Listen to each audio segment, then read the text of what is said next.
Good morning. In Africa, we normally expect the crowd also to reply, so I'll try it again. Good morning. That's much better. Thank you very much.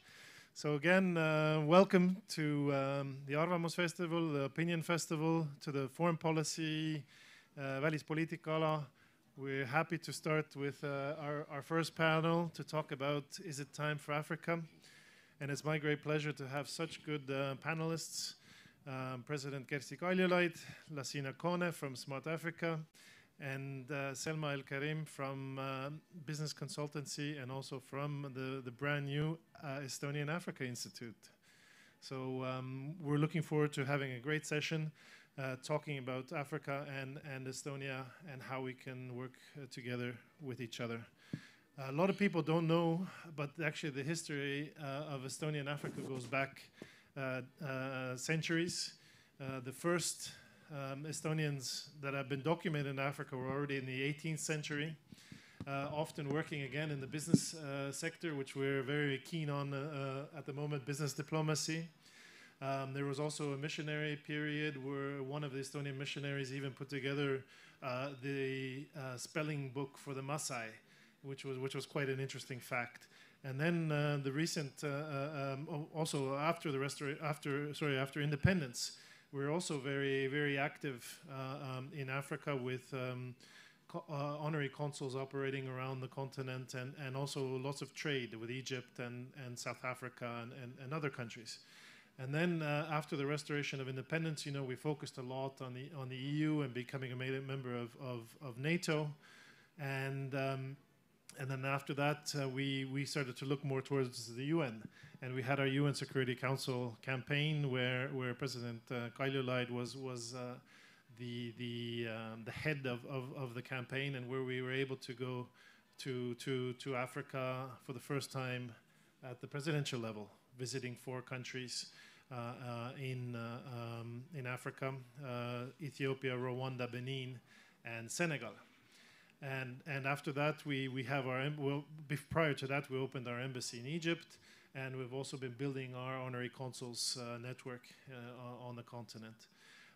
But to start off, I would like to ask all of our panelists to give a brief introduction as to what their links are with Africa, or what their first memories are. And for Lacina, of course, what are your first memories with Estonia? But President Kaljulaid, please, the floor is yours for your first impressions. Yes, Estonia indeed is not diplomatically too represented in Africa. And when we were campaigning for the Security Council seat, then what we had to offer was the story of hope from Estonia, our leapfrogging story from poor nation under occupation to the free and digitally transformed nation. But it didn't, of course, make this situation better that we have no ambassadors. So I made a pact with all the leaders, starting from President Kagame, who was also at that time leading the African Union, that instead of building embassies, buying cars and sending men in dark suits over to Africa, we do it a different way. They will be our representatives in Africa, and we will dedicate all our resources to helping to leapfrog Africa as well. And this is how, for me, this story began. And indeed, the first time I realized that it's really coming true, our coming closer with Africa, was at the Armistice Day in Paris, when I noticed that after President Macron, I was the next European leader who had the most friends among the leaders of your continent. And I'm really grateful for the reception Estonia got at that time. And we promised it's not only Security Council campaign, that we will bring over our business leaders and they will stick to their plans in Africa. And it's for you, of course, to testify whether we have kept our promise or not. So I hand the floor over to you now. Thank you. And just quickly, Lacina Kone is the CEO, Director General of Smart Africa, whose goal is to create a single digital market in Africa, and this has been decided by all of the heads of state of the African Union, so he has a very strong mandate. Thank you very much, Daniel, for this introduction. Thank you very much, Madam President and my colleague Selma. Yes, the answer to your question, Madam President, yes, Estonia has kept its promise. First of all, when you I came in contact with Estonia. It was in 2016. I came here twice before being appointed as the CEO of Smart Africa, and I'm very happy, first of all, to be on this panel because the day of my appointment, President was in the room. I think President was invited in the African Union to attend the board meeting of Smart Africa. I came in contact in 2016 and 2017. That time I was a special advisor of the President Alassane Ouattara of Côte d'Ivoire. My first impressions in Estonia at the time was I really came to realize in practice the size does not matter, but the speed matter, particularly in the current situation of the world. You can be a small company in a small country. In fact, we've seen that smaller countries do bigger things. Particularly when it has to do with the fundamental pillars of a digital transformation. Of course, you know we are all striving in an ecosystem where natural resources is not the point. It does not define the wealth of a country. It doesn't matter if you have a gold or if you have a diamond, if you have all of these. All of these resources are finite resources. The only resources which is infinite is the data. And it came when the first contact as a special advisor found out what Estonia did like 20 years ago, 20-something. It was less than 20 years ago. It was really remarkable. And it was during the EGA meeting, I believe, I was invited. And the second time I came with a delegation also from Côte d'Ivoire. And the third time when I came was in 2019 in May as Director General of Smart Africa. It's been really a journey.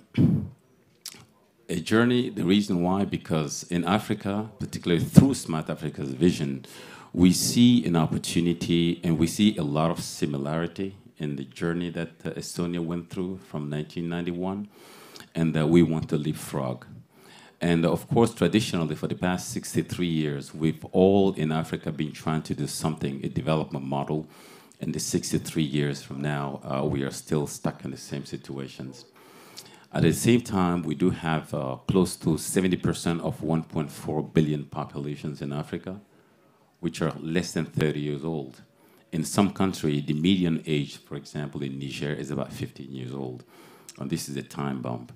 And those impressions, the challenges that we see on the continent and the opportunity that I see from 2016 in Estonia is really remarkable. And from the moment I was actually appointed as a Director General, I think the relationship with Estonia has been really smooth, and we need to take this to the next level.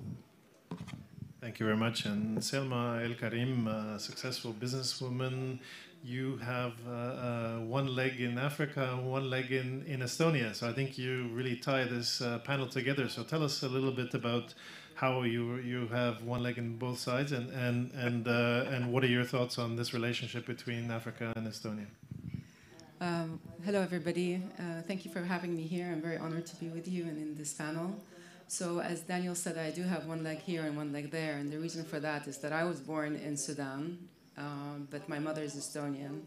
So I grew up half of my life in that part of the world and the second half in this part of the world. And growing up there and then coming here during the time that Estonia was changing all of its policies and looking at the transformation that it has been done and how far it has been achieved and how it has been achieved by not having anything and just using what we had, the resources that we had. This motivated me and still motivates me more to take what we've done here and basically take it over to the continent there, because they have everything the same way and maybe even more. And I strongly believe that we can definitely bridge these two nations, cultures or continents together, as I'm let's say, an example of it right here sitting right now. So this is my take on it. Thank you very much. President Kaljulaid mentioned that you were already visiting Africa 2017 to 2019. So we've heard recently a lot of presidents, a lot of ministers are rushing to Africa here at the moment, but we were already there.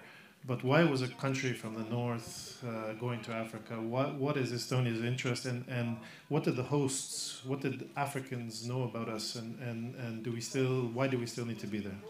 Yeah, first, you didn't say anything about yourself, Daniel. You are my oldest African friend, as you very well know. And Daniel is also the only Estonian whose children politely used to ask other crocodiles in the lake when they were going swimming in Estonia. So Daniel actually was there. When I arrived in Africa, Daniel was already there. And you cannot ask where. I mean, there was an embassy was in Cairo, but Daniel was at large. This is a diplomatic term, but it only fits Daniel in our Minister of Foreign Affairs, because he really was at large. He was everywhere in Africa. He knew everybody, and he was a great bridge for me to go over and make our first contacts there. But why Africa? First and foremost, I think Estonians have a fresh view to offer also to our European counterparts, because I don't think that European friends mean it in any way negatively, but I mean, we all have our knee-jerk reactions. For us, for example, it's very much like Russia is a danger, is a knee-jerk. But for many European nations, to be quite honest, you can sit in UDEL in some countries and listen to discussions like, I'm really worried about the elections, the outcome is unsure. And I'm like, what? I think in democratic elections, outcomes are unsure. No, you don't understand. It's different. It's Africa. And then it's like, and the politics, it's very polarized. And then I'm like, of course, politics is not polarized in Europe or elsewhere. And they don't mean it badly. It's just the history. We all have our history, and to overcome the history, it's a tough job. We've never managed to overcome our history, and as it seems now, it was right that, it still was a dangerous neighborhood which we are at. But I'm quite sure that looking with Estonian eyes at Africa, Africa is a continent which is ready to take responsibility for itself. If I look African Union, if I look the four freedoms, the agreement, the ratification of that agreement, African Union and Africa as a continent, together with regional organizations, which you also have, is ready to take responsibility and decide for themselves, for their future. With this comes everything. Trade between various African countries. Not only that you have a railway or a road which goes to the port, which takes your goods out. Actually, by the way, Eastern Europe is very similar. Before the Free Seas Initiative, we all had roads to north and west, and we didn't trade with Poles ourselves. Now we do. So in a way, we are still following, both the same curve. So there are so many similarities, which makes us kind of natural friend of Africa also in Europe. And I see we still have a role there. In addition, of course, our European partners and allies, because they have discussion how to help Africa. We need to be part of that discussion as well. And Estonia cannot be, of course, we have development aid, and we could put it together with all other European Union countries in the same basket and build 100th of a bridge somewhere, sometime. But we have much bigger influence if we take our money and work directly with Smart Africa, where we have also competence to work with. In addition, we had something to do with the fact that European Union, when it decided for the next period of infrastructure fund, actually made digital part of that infrastructure. The work is not done because, of course, everybody who is approving projects and verifying projects feels far more comfortable verifying there is a road than verifying there is a digital infrastructure somewhere. So we still have to continue this fight. But I see we are actually beneficial also to our European partners, and we need to participate together with our European partners the best way we can. And there are so many positives, and I don't see any negatives, frankly. And our companies, interestingly, because when we started the Security Council campaign, of course, we invited Estonian business to come and look at Africa with us. But our words would have been empty had there not been Bolt and others who already were there. Somebody even has a factory of doors and windows. So, Estonian business was already there. And for example, why is Bolt in Africa and other developing countries? Because the developed world has its ingrown business relations. They want to work with established companies, established banks, established systems. In digital as well. In Germany, you cannot win Microsoft. In Africa, you can easily beat Microsoft because you're tailor-made. And you're also very useful because we don't have big population. We don't bring our own workforce. We train African workforce to help us. And also because we very much deal in digital governance service provision. This is by nature naturally a national business. Language, culture, legal culture. Everything has to be taken into account. So we actually help building clusters of digital development in Africa. So we are very, very well matched with your objectives. And that's why. Thank you very much. And Lacina, we mentioned that you have a very strong mandate from all of the heads of state of Africa. But at the same time, a lot of commentators say that poverty is still very prevalent in Africa. Why are you going to digitalization? Is it possible to transform the country, the continent digitally? Is it able to, how is it possible? What do you say to the naysayers? Thank you very much, Daniel. And it's hard to basically comment after what the president says. But I'm glad you said they live in poverty, but they are not poor. It's two different things. You can be living in poverty based due to the environment, but you're not really poor, because let's put this straight. Africa was actually colonized. It's not because Africa is poor. It's because Africa is rich. They live in poverty. For us today, the only way forward is to leapfrog. And to leapfrog, it basically requires you not to copy and paste. And as the president says, a lot of mistakes have been made in the past. If you look at the current development trends of any of our countries, majority, of course, there's always exceptions, is building road infrastructure, building hospital, building school. But to put the ICT at the center of a social economic development, it is the only way forward we see for us to leapfrog.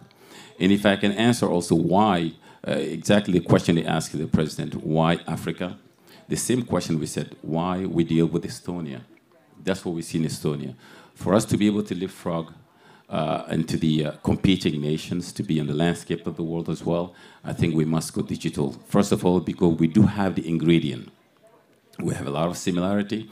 We have a lot of young people, which are really the natural resources. And digital skills is very important.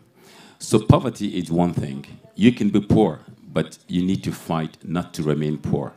Living in the poverty is one thing, and being poor is another thing.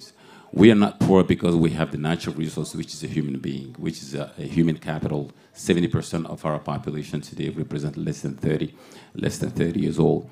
And the digital skills, it's something that you learn. You do not have to learn from the neo-colonialism, if I can say, because the digital skills is actually, it's everywhere. It's not only in English, but it can be French, it can be Portuguese, it can be Arabic, but you can learn how to code. So this is very important, and you don't have to learn from someone who actually colonized you. So we see Estonia as a small country of, I think, 1.5 million. Of course, as the president says, the Estonia is too small to spread thin. They cannot spread thin. It basically, geopolitically, it means it is the best country where we can actually learn technology transfer by creating a partnership between the private sector of Estonia and the private sector of Africa. Because when I look here, not only Estonia succeeded in putting all this digital nation to be the first digital nations in the world or in Europe, if you can say particularly, but if you look at the ecosystem, the ratio of number of startups per capita, how they were able to do this. It basically, all of this came around the entire government system that the government put in place. How can we replicate that in Africa? It's very important. I believe that this is where we need to be taking our relationship to.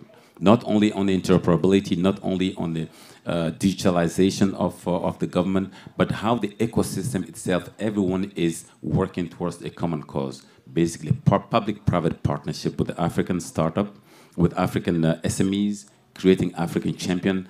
Behind that, you will see a lot of startup working. It basically knowledge transfer.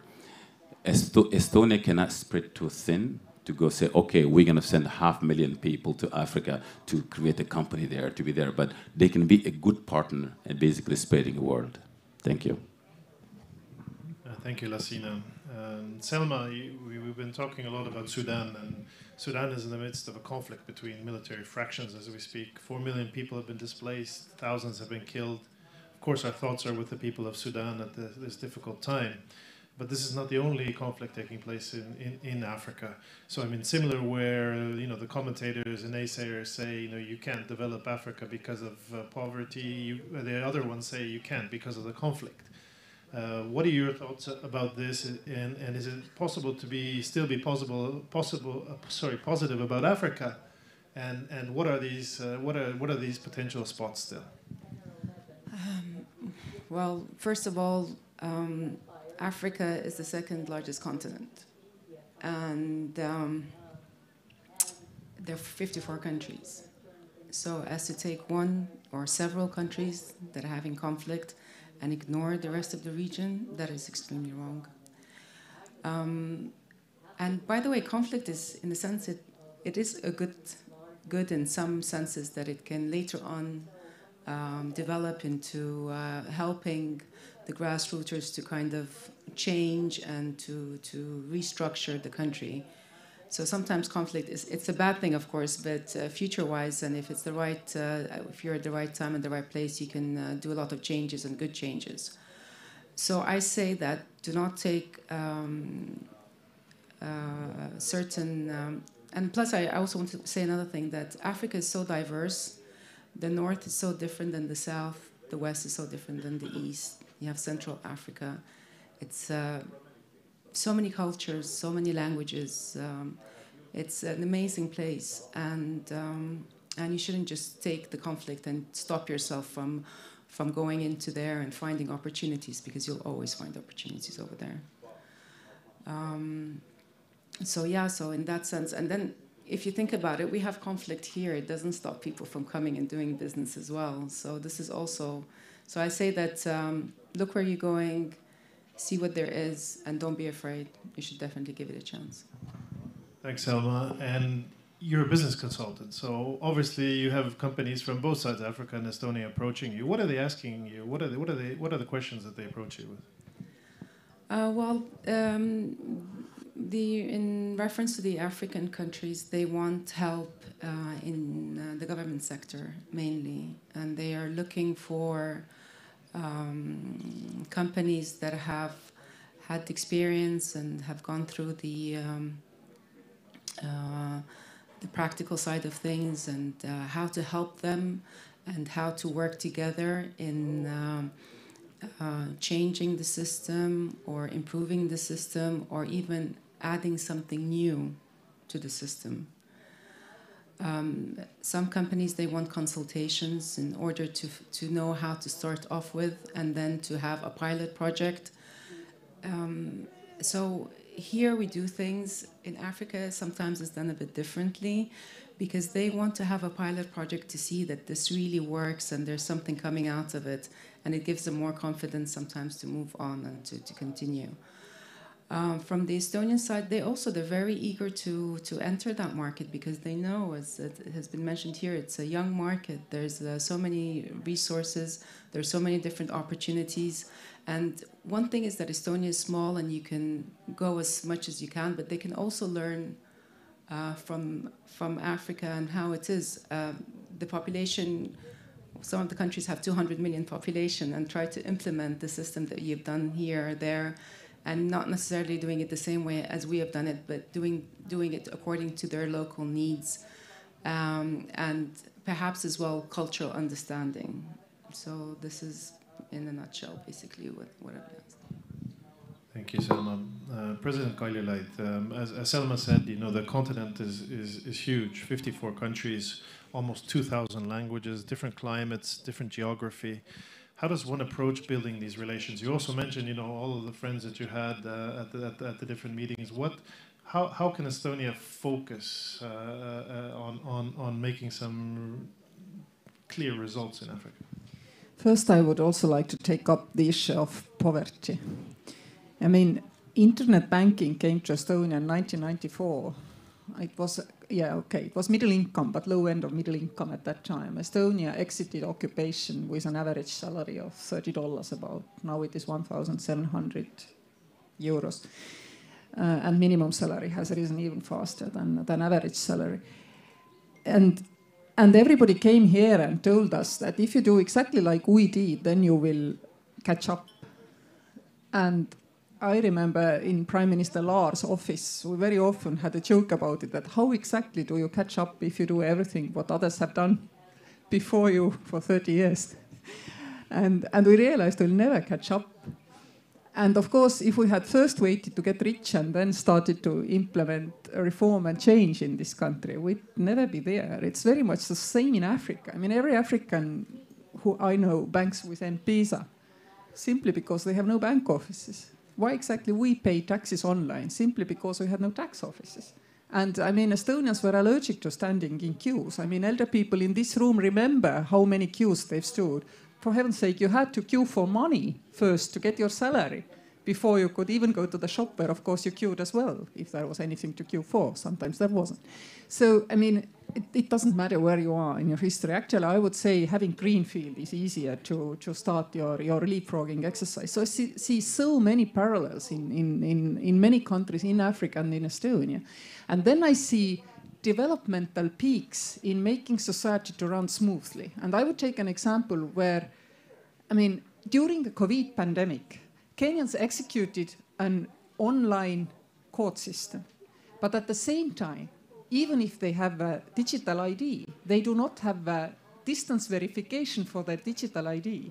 So they have these kind of dots which can be connected very well with, I mean, doing together what things have been done. And for us, it matters because we can prove that in far bigger ecosystems, things can function. Take another example. Üllar is here. Üllar just told me that he and Siim Sikkut have written the strategy for Africa to connect their digital IDs. Because after all, if you have 4 freedoms and you have your citizens roaming freely on Africa, then the 4 freedoms mean that you need to also be able to track them, to identify them, etc. Europe has this kind of system. It's called EIDAS. European politicians don't know they have EIDAS. Africans will have their EIDAS and it will function, I am quite sure, because they realize the value of that system. And indeed, there is this question which I think we also need to talk, because many Estonians don't know that there are also democracies in Africa. Not everybody is, but there are. Indeed, there are countries who are not democracies, but they've all signed up for these 4 freedoms. And I'm quite sure that while in Europe we go about developing democracy this way, that you make yourself a rule of law state and then European Union accepts you, then in Africa it works vice versa. If you have international agreement that businesses will be treated equally and that people can freely move and that capital can freely move and trade can freely move, then you have to apply national level laws which will be rule of law, because otherwise you cannot keep your international promises. And so gradually starting from economic need, because the big driver for all African leaders, let's face it, is economic development. This way also the rule of law will trickle down and hopefully make also the situation better in the countries who are not yet democratic. Why I think this is important? Because, you know, it relates to a different example, and it relates to China. When people ask me, should China ever join OECD? I say this question will never rise, because China will never be a rich country. Why? Because you can get to middle income without democracy and freedoms. But to have high added value in your jobs, you need creativity. Creativity, by definition, is a standard for free people. So you are going to stuck at middle income unless you free your people to be as creative as Jack Ma in China and not to put them in jail as a result. So I see there are so many things which we can do together, where I understand, I mean, where the problems and difficulties are, but where I also can see where this continent needs to go. And I can speak, I mean, critically about my own country as long as I do about your continent, because we all have these kind of problems. I mean, none of us is free of problems. And by the way, people are still, quite many people, quite poor in this country as well. Let's not forget it. Yes, thank you very much, President Kaljulaid. Lacina, can we go a little bit back to Smart Africa? It'd be interesting to speak about some of the successful projects that you have implemented through Smart Africa, and what do you think is a key to a results-oriented cooperation in Africa? Yeah, thank you, Daniel, for the questions. We have 34 initiative projects in the pipeline, but I can tell you that the most important project that we have currently is the project that the Estonian, through the digital nations here, always here, and the SIMSCOT are helping us. They assist us to put this as working as the PMO office to put the SATA Smart Africa Digital Academy together. No, SATA Smart Africa Trust Alliance. in the West here, you talk about trust. In Africa, we talk about truth. The difference between the trust and the truth, I will give you an example. Everyone here in this audience here have a credit card. The credit card with the bank is not really your money. It's the OPM, other people's money. Is that correct? At the end of the month, you pay your bills. In Africa, we don't have a trust. We have a truth. So how do we transform the trust to the truth to the trust? Why I say Africa we have a truth? It's because in Africa there is no credit card. There's a debit card, but it has a Visa logo on it. The money you're spending with your card, it is based on the money you put in the bank, in the deposit in the bank. That is your truth money. How do we transform truth to the trust? That is a fundamental reason for having a digital ID. Not only that, an interoperable digital ID. That's what the Estonian led by Digital Nations are helping us put together. So far, by that project, we have 10 countries confirmed to sign the declarations to work together with the interoperable digital ID. If we succeeded to do that, exactly as the president said, we'll be leapfrogging. Not only be leapfrogging, we'll be doing something even in Europe was not possible. It basically means you leave Kenya with your ID, you go to Togo with the same ID. The information you provided in Kenya, you will not be asked to give that again. Typically, it means we will be applying the TOOP, the only one principle that you guys have here, or you call it single source of truth. And that is the most important project. Why? It does not matter if you have infrastructure. It does not matter if you have your verticals digitalized. But if you do not have a data economy, putting a citizen at the center of the social economic development, you're not going to make it through a digital transformation. That is the most important project. Apart from that, we also have a Smart Africa Digital Academy that we launched about 2 years ago. So far, we have trained close to 4,000 decision makers. As they say, in order to transform, you have to be informed. If you're not informed, how you can transform?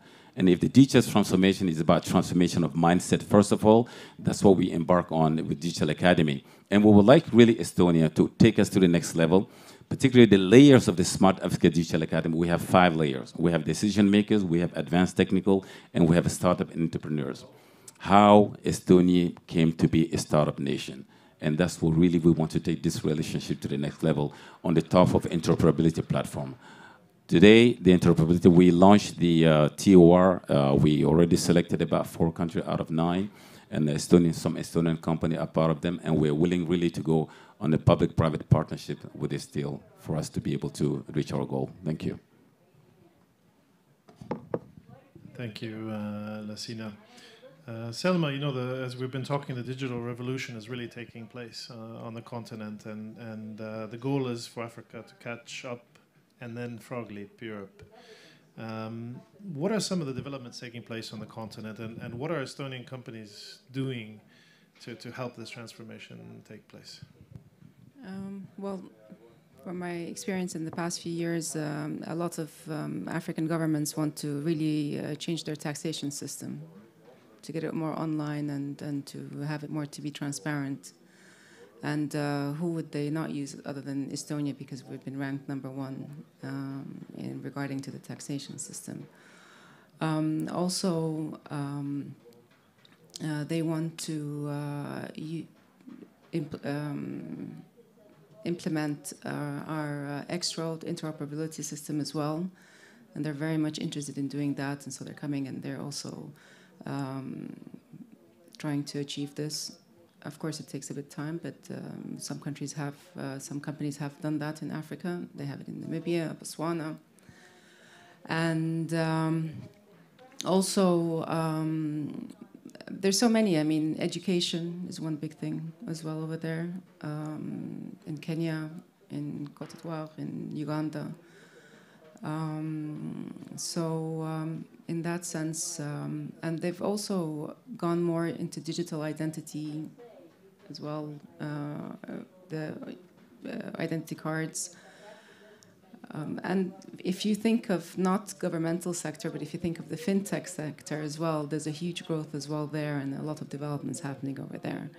And in Africa, the difference is that they use more mobile-based centric, rather than we are more on the laptop and everything. So there's a lot as well to learn and to adapt to as well to the local markets.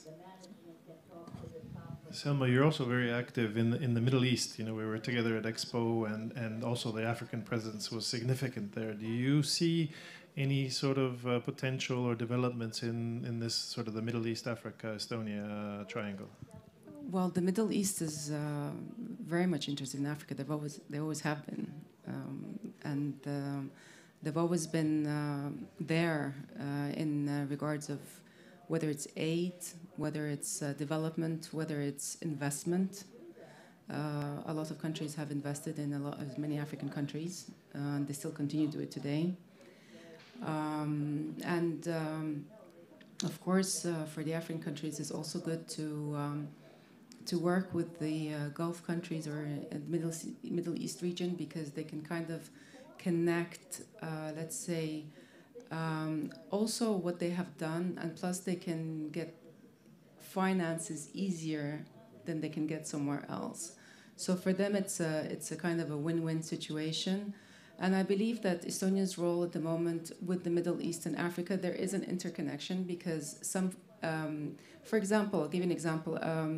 There's a Saudi company that is dealing with GovTech, and they have offices in Africa. And what they want to do is they want to use the Estonian know-how and work together and implement or advise in certain countries. So yes, I do see a collaboration between the three.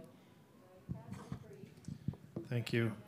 President Kaljulaid, to move to a little bit another topic. Africa is hands down the fastest developing region in the world for adopting new solutions and innovations. And in the world recently with ChatGPT and the debate on AI is really heating up. And I know that you're very active in these discussions. Is AI something that could bring Estonia and Africa closer? It does already. I give you just one example. Estonian company Bolt is fighting crime in Africa. How? If for Estonians hiring a Bolt driver might seem like it's not very well identified and the credentials of the driver are not verified, etc., and compared to the old taxi firms, then in Africa actually this is the best verification you can have, that you have a Bolt registered driver. But of course, driving around sometimes can be also dangerous. So Bolt is building, based on AI, systems which will allow to warn the drivers, like, I know this is the time of the day you normally have your box full of money. This call for taxi comes from a region where normally taxis are not affordable or not called for. And others kind of little signs by which they'll artificially intelligent robot, bot, whatever, is able to warn this driver. Similarly, of course, they're able to warn the users and so on, so on. So in a way, using this technology, which basically knows everything, well, if we can simplify, it knows everything. It's a predictive model. And I mean, avoiding for dangerous situations or avoiding dangerous situations is very much about prediction. And AI is about prediction. So AI is helping most where you need to predict something. The same applies for example, financial services. I mean, in banking, prediction is very important. Is this person going to be honest with my money? Are they going to pay back? I mean, AI is able to predict. It doesn't know, but it is able to predict far better than we are as human beings, because its ability to process information speed. And you don't need to be there on place. Similar example, for example, Estonian company Space Trip has an agreement in Kenya to, install in the houses water purification systems, small ones. But these systems can be linked together to operate like a big system. And imagine now what does it do actually for the capability to develop quickly. It takes away this initial need for huge capital, which you had in the old time when you wanted a water purification system. You needed to put all your government weight behind it, build it, borrow for it, and then force everybody to use it, because otherwise you couldn't cover your cost. Stackable solutions are far better, but stackable solutions function like a virtual big system only if they are really smartly connected. So again, I'm quite sure that predictive models who will predict you, I mean, who will be using, for example, water, at which time of the day, what are the volumes, well, I mean, taking into account temperature, holidays, everything. I mean, these kind of predictive models help very much actually to make small ones to work like big ones. I mean, virtual power stations, keeping like frequency stable.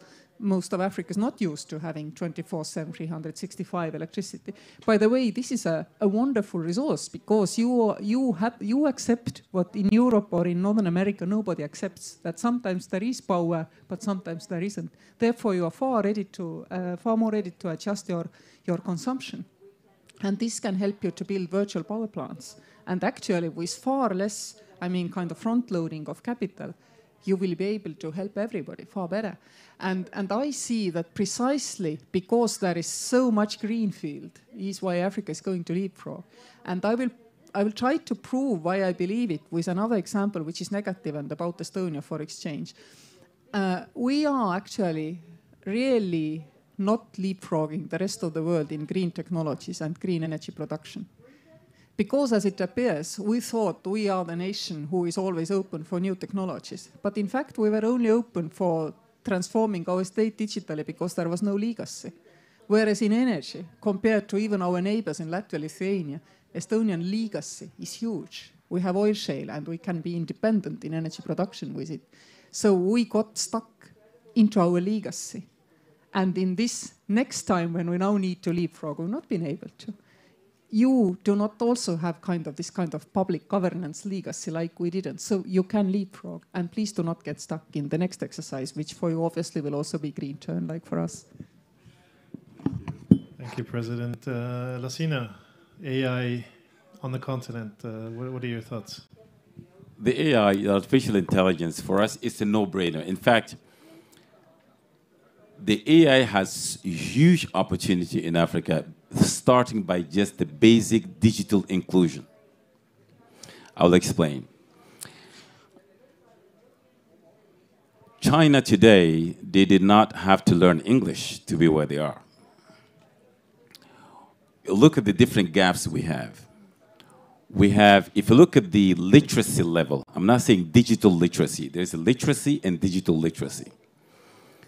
I think we have a literacy rate close to 55%, so on average, about 50% of Africans are illiterate. They don't know how to read, they don't know how to write, but they can speak the language.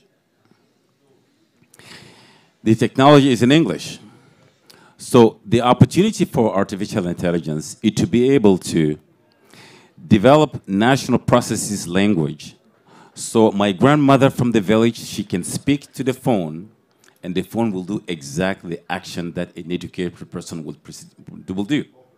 And that's what is happening in Kenya, in Zimbabwe, even in Rwanda, where young people are taking the library for the Google, allowing people to speak the natural language in Swahili or in Hausa for the cell phone to be able to execute.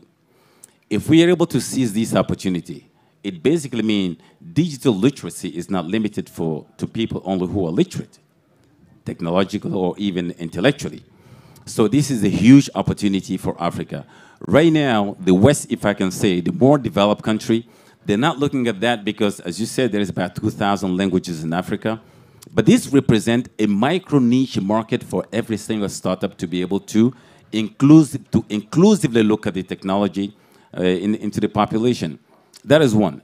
In addition to what the president just said, which is a transfer, you know, when the Uber and Bolt all started, people start going on strike in France and the UK and so on. Oh, no, you know, this is going to be killing jobs. Do you know how many jobs actually this Bolt created in Africa? Because it's allowing additional revenue for people using artificial intelligence and also security. I think you've seen this in Rwanda. The motor taxi you see in Rwanda, don't think it's a traditional motor taxi. It is based on AI. There's the big board which is tracking every single motorbike, picking up a customer, and they're paying by mobile money. It means the link between who ride the bike and who was actually the conductor to drive it, so security-wise. So AI is a huge, and where we really see this coming, we are really encouraging our startup to be developing, as I said, technology to be able to leapfrog is always in the local context. Give a reason to our population to use the technology. The AI can be used to actually bridge some of these gaps. In addition to agriculture, in addition to the healthcare. Talking about health tech, for example. Look at a country like Nigeria, 1.3 million population. Do you think how many doctors in there? Number of doctors is less than 20,000. And if you look at the ratio of a population to a doctor, so AI can actually do the triage and so on and so forth. You can diagnose things from far away before actually taking the disease into a serious or to the hospital. So the AI is a huge opportunity, provided it is used, of course, ethically. Of course, we are all running under the ethic use of the AI. Today, you've seen today, ChatGPT came. Some people say, no, it's going to kill. Statistics show that the 2030 jobs, 85% of 2030 job has not been created yet. It means all of us, if we don't really embrace it, we might be jobless. But we're not looking at it this way. We are looking AI by design, because some of these jobs do not even exist in Africa by nature. So if we embrace the AI, we do not reject it, I think it's a huge opportunity for Africa. Thank you. If I may add something to it, that AI is right now going through the period like when electricity was invented. Then it took about 40 years to really get the productivity gains out of it, because first people tried to improve points in their production chains by electricity, and then of course bottlenecks just moved. And with AI, and particularly in healthcare, we are exactly in that situation right now, where we have to think about the whole flow of diagnosis to treatment, because we have a few projects in Africa where diagnosing has really been made very easy with AI, but that only means you will have more unhappy people who know they will not be treated, and they know for what they will not be treated, because I mean the treatment is not available. So I also believe that because it is very much a greenfield opportunity, that this first kind of complete business flows or production flows, whatever, I mean, where you have innovated the whole flow, not only point innovations on your production chain, these will also appear more easily in Africa than elsewhere, where you already have established industrial processes in place. Thank you very much. Selma, you know, youth, we've talked, is a very important topic in Africa, and probably, as Lacina mentioned, the biggest asset on the continent, similar to what we had in Estonia, where we didn't have anything in the beginning except for our people. How do you think Estonia can play a role in engaging the youth of Africa, and maybe a little bit from your own experiences of the schooling process, education system? Education. Education, education, education. Get more students here. Let them come here. Let them learn. Let them see. Let them see the practical side of things, not just the theoretical side of things. And I mean, as the practical side of things is when you come here, you have to deal with the, let's say, the digital governance or the services that we have. And once they come here and they study here and they learn, they will go back, they will see, and they will be able to implement, to have new ideas, to adapt. So education, education, education. Invest into education, invest into students. They're the future. And this is the way. Because in Africa, education is in some ways a business as well. So a lot of them have schools, but to put them on the right track, as Estonia has done, because we're also, again, I'm coming back to what we are, where we are in the world ranking. We have done something right to achieve where we are. So education. And of course, I mean, we forget that there are some top universities in Africa. Stellenbosch University was the one who discovered the new strain of COVID. The Strathmore University in Kenya, who Estonia is working together with, is now doing a master's program in e-governance. You know, so there are, but as you said, it's often the private sector may be a little bit more expensive. So really, we have to see how to support those who haven't gone through the traditional processes. I'll bring a personal example. So my father is a professor, and he was the let's say director of a university in Khartoum, and he came here and he spoke with the Science of Academy to how to promote this cross-cultural interaction, education. He saw what Estonia did, and he was really impressed, and he is impressed. And he wanted to encourage more of the students to come here and to learn it and to go. And they actually were willing to even give scholarships for students to come for master's or PhD. So this is just one example of what has been done, or what is trying to be done at the moment, and how to help both parts. I would like to add something. I do agree with you, of course, that education matters the most. But when working with UN on Every Woman, Every Child, or now on the education report, on global education report, I also have realized that, and this is more turning to you actually, please pay attention to those most in need as well. Because when you do a course on digital development, for girls even and everything, actually you are helping middle class in these countries, or even high and upper middle class. And I believe that there is a huge need and opportunity when you pull off the IDAS project, for example, when there is no anonymity anymore in Africa. Because right now there are nations who don't even know their population numbers. They say, I think in this province they are kind of telling they have more than they really do because we pay them according to the head count, so on, so on. But you need to register, if possible, from distance, every child born in every country in Africa. And then this child will never be anonymous. They cannot, fall to human trafficking. Because I've been sitting in an UN migration office, and there were boys who were going back home. And they all said that one morning when I was 8, I woke up and it came into my mind to go 3 countries next and work there. So I took the bus. They spoke one language, the local kind of dialect. And then I took the bus, and then I took the train, and then I took the next bus, and I went 3 nations westwards and worked there. And now I want to go back home. We realize these are the human trafficking cases, and these children, when they have worked themselves to invalidity, they are being simply returned with these stories back home. It cannot happen if you know who is who and where they are. And I believe there is the biggest gain for the continent to actually start to recognize each and every birth, each and every death in that country. Many African leaders go about, I want an electoral list. You get it. It takes you 18 years only. If you get population list, it will morph into electoral list. And I really, I'm pleading with you, please pay attention to these kind of all-inclusive, massive services, because one lesson which we have learned in Estonia, because our partners in developed world have been asking, how did you not create digital divide, which actually, can make society less equal? And it's inclusivity. And inclusivity can only be provided by the government services and the basic government services to know who is where. Then comes vaccination, and then comes education to those well-identified children. It can be even distance learning and so on. But first you need to know who you have and where they are. And there is a huge, huge opportunity there. And I hope you will be able in next 10 years to overcome it. And it would be very, very valuable for the whole continent. Thank you, Mr. President. It's well noted, well understood. In fact, to piggyback on what you said, to reinforce it, we have something in Africa we call the invisible scandal. 500 million people in Africa have no form of ID. We're talking 1.4 billion population. It means technically people who are recognized about 900 million. And this is something, of course, we take into account in the project that we have, IDAS, which is the African Digital ID and Interoperability System. Thank you.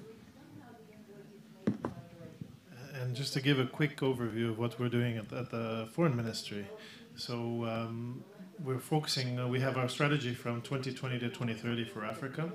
We're focusing on 3 things, the normal diplomatic relations, bilateral relations, and then we're also working on business diplomacy. So my job is to help Estonian companies find partners, reach out to the continent, and to bring the 2 continents closer together. And then we do development cooperation. So the budget for this year was about 890,000. Which is not massive, but still able to do, as the President said, very targeted actions. We have a lot of interest from companies and partners in Estonia. We just had a round from our development agency, SDEV, where 11 projects were chosen from I think it's something around 30, 40 applicants. So there is a real interest. And of course, so that third volet is the development cooperation to use those two directions to build our diplomatic bilateral relations with the countries in Africa. And we're also building our honorary consuls presence, so getting more and more people who know about Estonia, who can make these connections between Estonia and the continent. And now I've been given the message that we can take some questions. Are there any questions from the crowd? I know the Estonians, it's often very difficult to get the first question. Oh, excellent. Perfect. Please. I was very curious because it's a lot of technological development that you were proposing, and it sounds very interesting. And also, I'm from Germany myself, so it's a level of technology that we unfortunately do not have. But I was wondering what the general mood from the public is about all these kind of things, because sometimes these kind of things stay much in the political sphere and not so much in like just talks with the general public. How do you approach this? How do you get to know what people think about it? I think that's for you, Lacina. Yes, that's me. Thank you. The general public. We go from the rationale that if you are governing people, you're responsible to administer them. Then how do you administer them with efficiency? That's the fundamental question. We are pushing for e-governments and e-governance in Africa because we believe that there is a lot of efficiency instead of people lining up. Let me give you an example. It is happening still now in some of the African countries. Retiree, they're living probably 300 kilometers from the capital. Every 2 months, they come to get their retirement money. When they have to go to the transport, come to the capital, get their retirement money. On the way back, they get attacked. They lose the money. Today, with the proliferation of mobile technology, mobile money, what the government actually did, they put the platform together. You don't move from your city. You have a mobile number. You get your money deposited. So is that a good for population or is it bad for population? This is one of the things the population use. The other thing is, if you want to go to your passport. Today, a lot of you, maybe you who went to Africa, you see that you can apply for e-visa. The e-visa, usually you go to our embassy. You line up in the embassy. Now you do it from your couch. You basically apply for the visa, and your visa gets sent to you. And when you get to the airport, you show your email, and you get the visa automatically. So we said, public service. You see, the hypothesis, if the African government, we do nothing, the private sector will, of course, will not stop. They will create their own KYC. Creating every single private sector, creating their own AYC, you are not building a sustainable data economy. The government has more data than the private sector. That's why we're pushing for digitalization. Of course, when you look at the population is embracing it. However, we need to make sure it's inclusive. As the president said, anything that is not inclusive in Africa, it is not sustainable. It basically, more advanced technology we're moving, more digital divide we're creating. There comes the role of artificial intelligence to be able to take illiterate people to be able to use the technology without being educated. I hope I answered your questions. May I have a follow-up question? Of course. I'm sorry. It's a very interesting topic. I'm very curious. You were talking about also the digital divide, and how exactly do we, how do you manage to not leave people behind there? Is there government, do they distribute, for example, cell phones, which seem to be an essential part to all of this technology? How do you manage to just kind of keep everyone on the same boat? I will answer. I will continue. How do we manage? You see, today, 43% of African populations are connected. But guess what? If you combine the entire capacity of a satellite around our planet, you combine the entire capacity of submarine cable, you combine the entire submarine fiber going to the home, it covers 96% of the Earth population. Why Africa is still at 43? It boils down to something we call usage gap. If you look at the entire population, We have 43% connected, and we have 30% which are covered, but they're not using it. We call the usage gap. And we have a third gap, which is coverage gap, which eventually private sector will take over.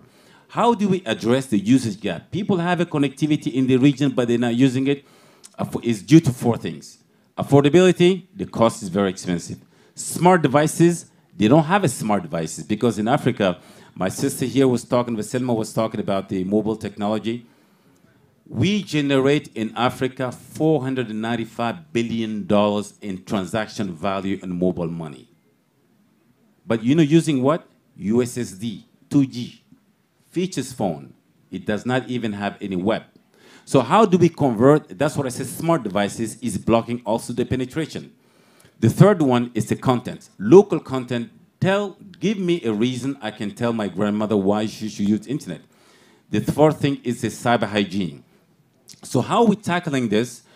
As the Smart Africa is part of the Broadband Commission, we are tackling the smart devices in a very smart way because smart devices cost, like for us, for you and me, we change phone every 2 years. Not everyone can do it. How we can bring the cost of the smart devices down, at the same time focusing on the affordability. That's why at Smart Africa, we created something called bulk purchase.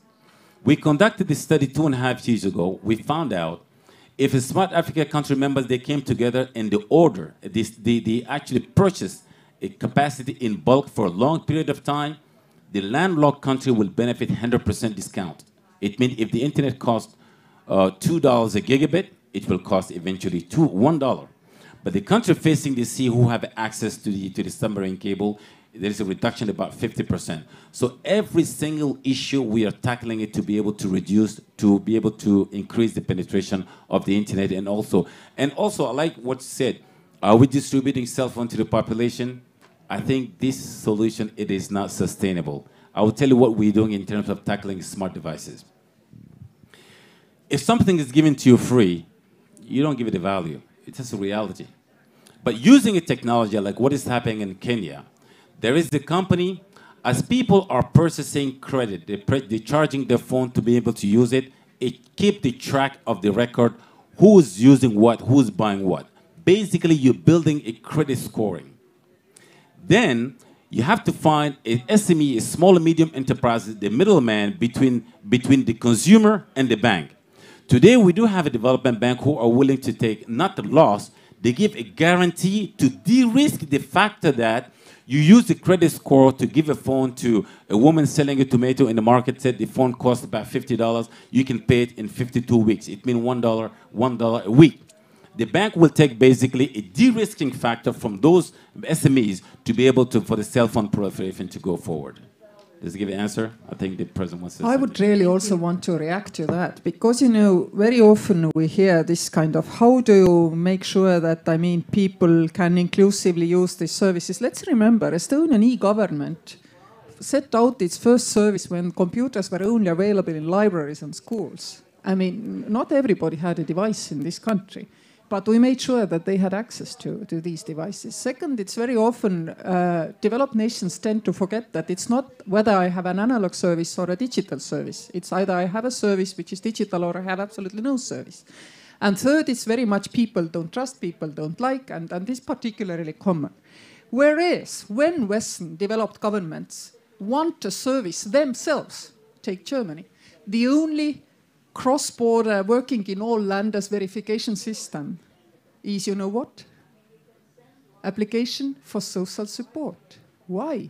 Because, of course, government wanted this service to be in place because people were applying in several landers for the same support. They needed to verify they've not done it. So don't give me this that people in Western Europe don't want it, therefore governments don't do it. Governments do it as soon as they need it. That is a German example. To be polite, I will take American example. What is the only American kind of common digital service they all have in America? It's prescription, e-prescription. It's a horrible system. It's not safe at all because it's based on email. Our e-prescription is totally different. It's safe. American isn't, but it exists. Why? Because government needed it. Why? Because opioid prescriptions were too numerous. They wanted to be able to track. So as soon as some Western politician or a social scientist comes and says people don't trust, it builds digital divide, I'm like, when your governments need it, you do it. Otherwise, you don't do it. And this is, unfair treatment of other people. Yes, people need to be demonstrated these services are safe. You have to figure out how they can be inclusive. And part of the reason why in Germany, in France, elsewhere, digital divide exists is because government has not taken responsibility. German economy is more digital than is Estonian economy. But what is lacking is this common backbone of once only principle and digital ID commonly used. It does exist, of course, but it does cost you 25 euros to have kind of the application to read your digital ID. And digital ID is not part of your every ID card. And this is a huge problem because by this government is fortifying digital divide, not closing digital divide. And frankly speaking, Germany is the country who is responsible why we even have this obligation in each and every European nation to give digital ID to every citizen. But European politicians still fail to recognize that it's their obligation. Many don't even know, but it was decided by Angela Merkel's government during German presidency to push this at the European level. And she did it. She was able to carry it out at the European level, not at home level. But she realized the value. And finally, it all comes down to the same hope for leapfrogging. In 1999, I was in Germany. It was the CDU conference, and I met Angela Merkel there first time. Then she was at the level when she was ready to meet advisors to prime ministers, not prime ministers. And there were many people from all European countries, also including Norwegians. And we were doing quite many reforms at that time in Estonia. And one Norwegian guy told me, "You are so lucky you're so poor." I would have wanted to kill him. It was not impolite. Okay, fine. I didn't, verbally I did, by the way. But you are so lucky you're so poor, in a way. You don't have this kind of, legacies in place. And I want to add to that. We were just with our friend Gimba from Niger, where they just had the coup. And he has an excellent program that he had put into place there, which was smart villages. You know, we talk a lot about smart cities, and that's the hot thing. He was bringing a one-stop shop, similar to what we had in Estonia, whether it was at the school or at the local library. And he was really creating, whether it was through the internet, through the Starlink or something like that. And he was, that's again the way to bring everybody has access to it. And if you don't have access to those components, then it's the government who has to bring it and give those services. And at the end of the day, we tell all of our friends in Africa that there has to be a reason for them to register them, even to get the ID. If the government, there was a debate on LinkedIn, and everyone was saying, "Well, I don't need that card because they're only going to tax me." So if the government only wants to take from giving an ID or from registering, then nobody's going to want to register either. They have to also see the benefits of it. Please, Iffy. Thank you. So I have two comments and then one question. So I think I just wanted to re-emphasize something that's been said around thinking through the whole life cycle of whatever service or product that you're going to deliver, because we can't make assumptions on the basis of our experience, and I say our, in the West, our experience. So I remember a debate a long time ago about mobile services, when actually a lot of the population in parts of Africa can't even charge their phones. So let's think about these things. The second plea is also to consider, for any Estonian business here, to consider that Africa is not one homogeneous block. There are different parts of Africa with different challenges and different issues. And so we need to think through new solutions and not bring some of the solutions of the past. So there was an example here about education and bringing people to the West to educate. Now, I have direct experience of Nigeria. I know that if you brought 50 people from Nigeria to come and go to school in Estonia, maybe one will go back. Yeah? That's the reality, not like when we, in my parents' generation. So I think we need to think about that. Now, my question is one, I think, which you referenced, Daniel, which maybe we swept under the carpet a little bit, and it's about security. I don't think we can actually de-emphasize that. In order for businesses here to go into Africa, any part of Africa, you need to be sure that your investment is safe. You need to be sure that the people that you send, even if it's one or two, are safe. And so I wanted to know, maybe the President and maybe Lacina might be able to say something about what we can do to... You, Daniel, you just mentioned a Niger business person. I don't know what has happened to that project now with the coup. And yes, there are 54 countries in Africa, but in reality, in parts of Africa, one sort of conflict in one country affects 4, 5, 6, 7 around. So it's a multiplier, this conflict issue. What can we do, or what can we realistically say to businesses in the current scenario that will encourage them to still look for opportunities, but be realistic about what is really going on? Thank you very much. I'm not a politician, but I'll try to answer politely. It's not because there is one fruit or two fruits or a couple of fruits on the tree which are actually wasted that it means that the whole thing is actually wasted. At Smart Africa, it's the coalition of the willing. I like to quote the Minister of Ghana, Ursula, who usually say that. And I will give this example politely. When I say coalition of the willing, if you're all standing in the first row here, you're sitting, and suddenly we tell you to move forward. Are you all going to move forward at the same time? No. It will be skewed somehow. That's about Smart Africa.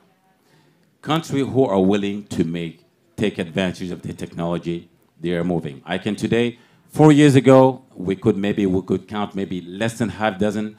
Today, I don't want to go to say who's a good student, who's a bad student. But things happen. For example, of what is happening in Niger, very unfortunate. Ibrahim Agimba, he was managing a fund for about $100 million from a Smart Villages project initiated by Smart Africa with the country. And they succeeded to put in place, they were covering 2,275 villages as a Smart, giving a woman opportunity in the village to use the technology. Then things happen. But Africa yesterday is not Africa today. Trust me. The generations, I myself, I went to school in the Middle East, I went to school in the UK, then I ended up spending close to 20 years in America. Then I packed one day to go back to Africa. Because the reality, if Africa is where the opportunity is, you're not gonna basically damage the entire development of the entire industrialization in America to say you're gonna start again. But Africa is the green field. You need to put in your mind, do you wanna be a small fish in the big pond or a big fish in a small pond? Think about it. If you think about that, I think any African in the diaspora thinking about that, they will actually go back. The new generations, the current generation of Africans are very different from our fathers. And I like to say this even is recording on YouTube. Technically speaking, I have not been colonized. It's my grandfather who was colonized. So when we go to the West, we come here, we're educated. We compete with the Western people. We compete with a more developed country. Now we suddenly want to work and we found out there is a glass ceiling. Of course, we found that it's not acceptable. That is the movement happening right now in Africa. The coup and not the coup, I think it's up to the politician to resolve it. But we at Smart Africa, we do care about our population. That's why when the country is a member, yes, the focal point of any country is the Minister of Digital Economy, but it's not only the digital economy.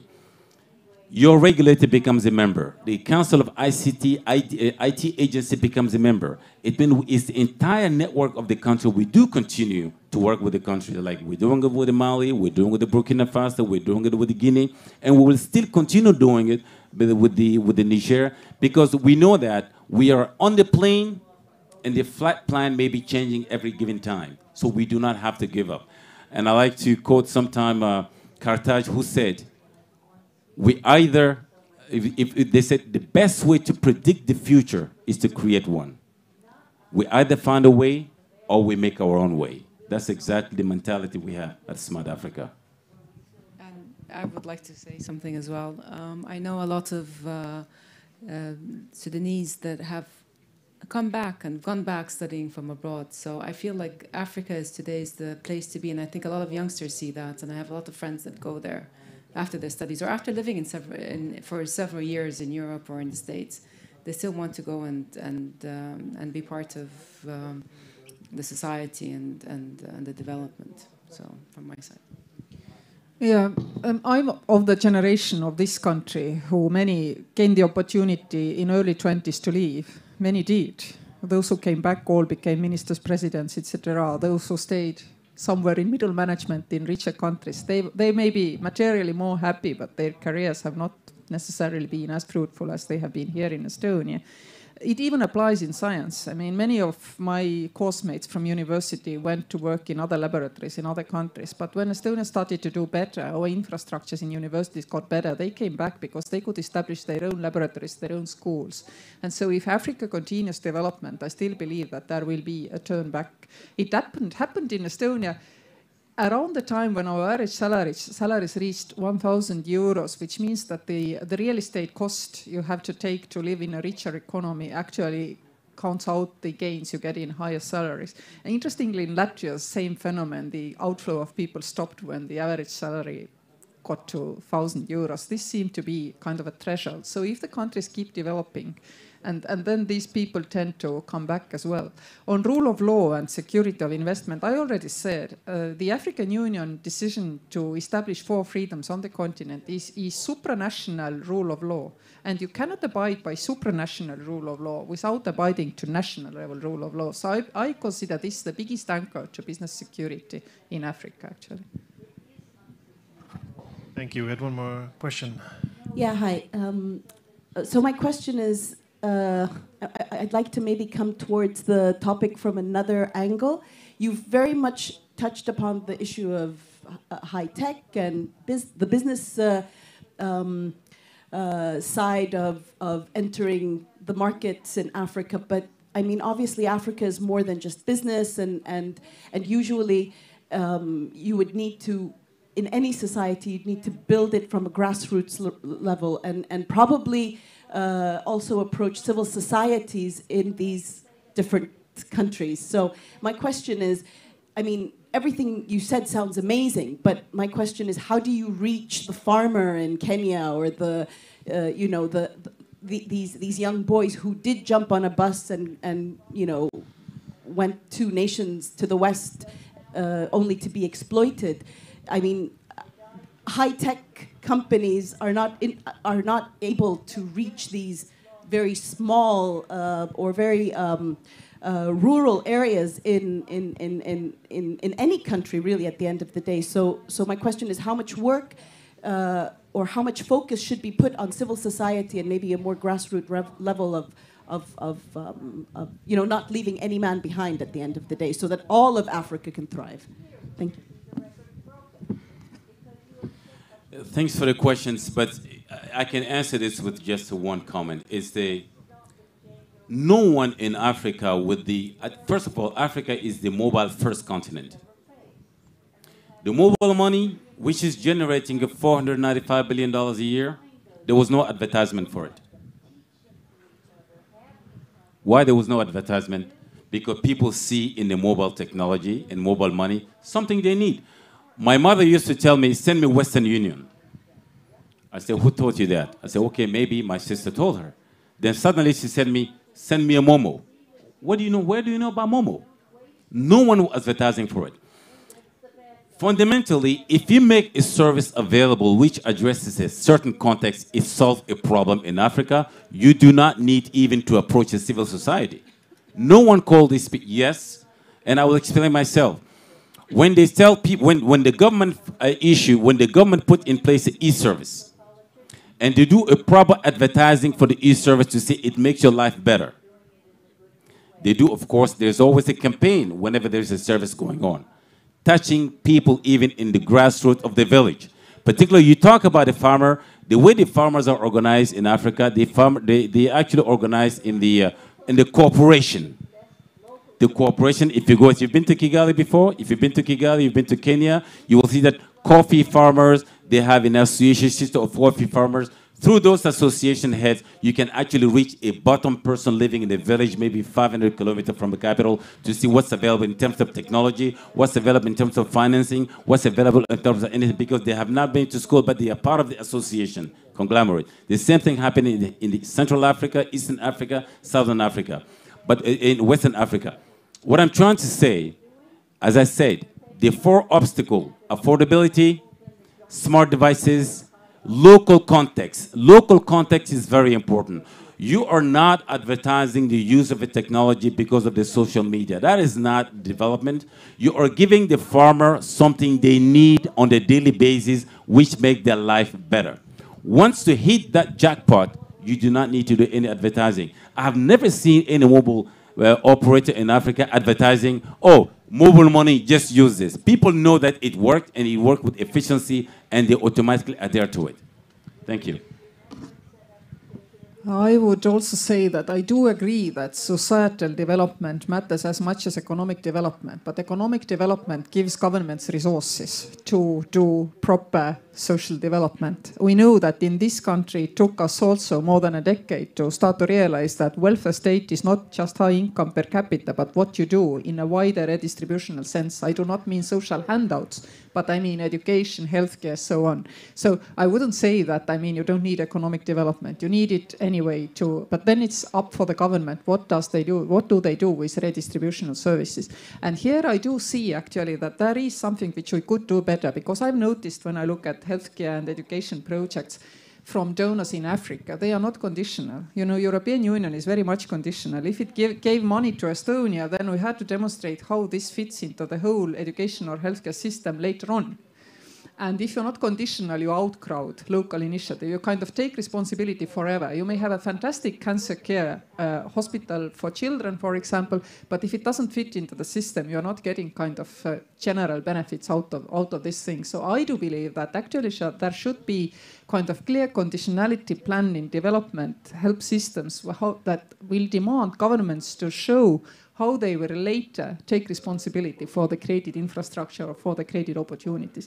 And this is something where I see UN actually has a huge role and could do it far better.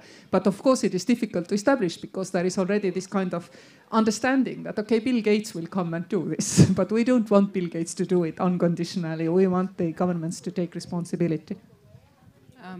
I also want to say that when we're talking about the technology with Estonian companies, they're not going to go there and let's say some might go and open offices, but they're looking for local partners who they will work together. And as I said previously, that they will find the local way and the means how to do it, because each country, they know the dynamics of it. So in that sense, the local partner, I'll say it this way, the local partner would know how to use this technology to benefit, I think, society as a whole. So that's. And I know where you're coming from, because we're very happy with our cooperation with Mondo, who does this grassroots training at the grassroots level. And this is a messaging that we pass on to our partners in Africa. The project that we're doing in Namibia at the moment on digital skills training is also right to the grassroots level. So I mean, it has to go hand in hand, because otherwise, the divide grows bigger. But at the end of the day, the government of all of these countries are the ones who have to be responsible for making sure that they provide, in addition to the internet and the services, they also have to train their people. And that's as what we've been talking to Lacina about that a lot. The traditional education system maybe doesn't apply anymore in Africa. Because it's, that paper that you get, even if you make it to the university level, doesn't guarantee you a job anymore. So that's why, again, I think even in the education area, I think Africa will be on the lead of the changes in education. We had one more question. Üllar, I'm being now traveling to Africa back and forth like 10 plus times during last 12 months, and AI was mentioned. Technology was mentioned, digital was mentioned. I just decided not to ask a question, but use ChatGPT to create a short poem about your panel.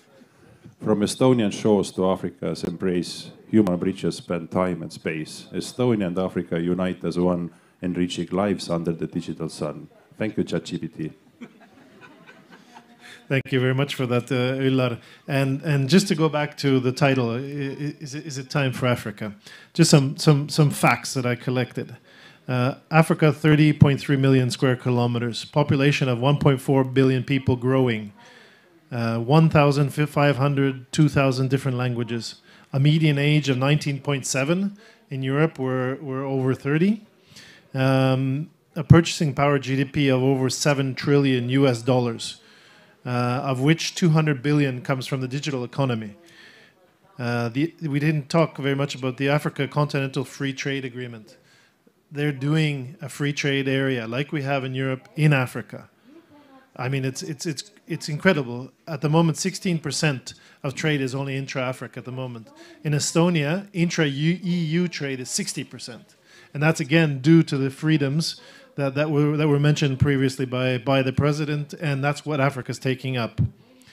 And then the large labor market, 3/4 of the population have a SIM card. I have the number 250 million smartphones, but I heard that's already gone to 300, if not even more. So the fastest growing smartphone penetration, and also the fastest growth in mobile services in general. I have the number of 188 million mobile money users, and I guess that's also gone up significantly. 36.8 billion transactions. And in addition to all of this, what we didn't also, from the resources side, 90% of the world's cobalt, 90% of the platinum, 50% of the gold, 98% of the chrome, 70% of the tantalum, 64% of the manganese, and 1/3 of the uranium. I mean, I think there's a lot of potential, and I do believe that Africa is on the rise, and it's Africa's time. Now to end our discussion, I have a final question for each of our panelists. Selma, what would be your suggestions for Estonian and African business communities to be closer?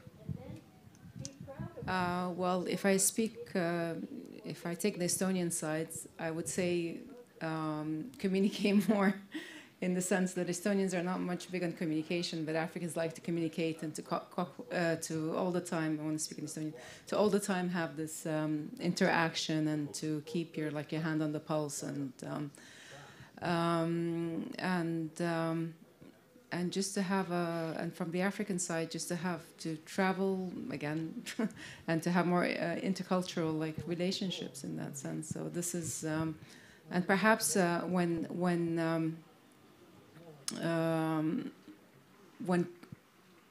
if Estonians, they go to Africa to perhaps, as we initially, when you asked me the question about Sudan, to take countries differently, because we are different, and to understand the difference and to understand the culture, because once you understand the culture, everything will work, and things will go much better and much easier. And please give us a couple of words about the Estonian African Institute. So we want to create more awareness for Estonians regarding African topics and the situation and events, and to bring more Africa closer to Estonians, basically, to give them a different point of view, and to have a different kind of information system, because we feel that there isn't enough of that here in Estonia. And where can they find the podcasts? The podcast is on Apple, iTunes, so you can. We have a couple of. We've done a couple right now, so we're working on doing much more. So lots of Africa experts, and there's also lots of Africans living in Estonia. Yes, we will also be talking with them and getting their point of view and their perception. Great, thank you very much, Lacina. Similar question. What are some suggestions? What can we do to strengthen the relations between Estonia and the continent? Do we need more Africa in Estonia, or more Estonia in Africa? I think Estonia cannot spread. It's actually spread too thin. One thing I can say is more African in Estonia, more Estonian in Africa is not really the point. I will focus more on partnership. The reason I talk about partnership, because you partner, the new Africa, you partner with people who respect you. Africa has a lot of respect from Estonia, and we do respect Estonia as well. This is very important. Why we do respect Estonia, as Estonia also respect us. The new Africa is open for business. It's not about aid. Aid is not sustainable. It's never sustainable. We want Estonian private sector to take Africa as a business partner on a win-win. In reality, not all the apples are bad in the basket. But today already there are a lot of countries striving. Foreign partnership with Africa, Afro-Champion, that is the only way for us to transfer technology from Estonia to Africa. So Africa is open for business. It's not about aid. We do not want aid. This new Africa, we do not want aid. Aid is not sustainable. It's the green fields. Let us work together to be able to succeed together. And the reason, most of the time I said, you know, people complain, China this, China that. It's the first comer, it's the high risk, you take a high reward. But is that the model? Today, our elite in Africa, do we send them to China to school or do we send them to the West to school? That's the fundamental question. Easy money does not actually mean good money. And talking about financing, I do know that, you know, the Estonia do have the know-how. When it comes in terms of funding, we say, well, we don't have a lot of funds. Absolutely right. But let me talk to you about the money. Finance has never been an issue. Financing is like the rain. For it to rain, there should be certain condition of cloud. And those conditions of cloud, these are the regulatory environments in Africa. And that's what Smart Africa is working on. If the regulatory environment in South Africa actually is attractive, there is no reason why the private sector will not come in. So let's think outside the box and not think about funding. Oh, funding is an issue. How are we going to raise the money? You do not worry about raising the money.